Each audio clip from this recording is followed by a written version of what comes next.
Rafah is gone. Kalau kita tengok sehari dua ramai yang post tentang Rafah tu.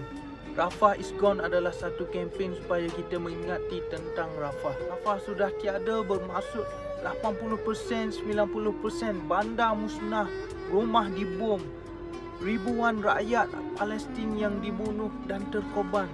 Bayangkan Rafah ni adalah tempat terakhir untuk rakyat Palestin melarikan diri.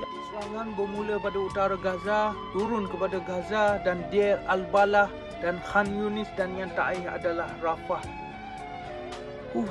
Rafah adalah tempat paling penting sebenarnya, di mana saluran bantuan makanan, saluran bantuan perubatan, dan katanya Israel, Rafah ada markas Hamas berada di sana. Boleh cuba bayangkan tak macam mana kehidupan saudara seagama kita yang berada di sana? Ni adalah tempat terakhir, tempat yang last sekali untuk menyelamatkan diri, tetapi hampir keseluruhan dibom, dimusnahkan.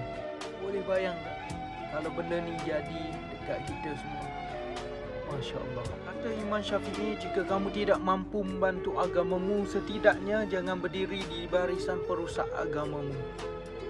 Jadi yang mana melihat video ni, boleh komen, boleh share video ni. InsyaAllah, walaupun kita tak mampu ke sana, hanya doa je yang mampu membantu mereka di sana. Masya Allah.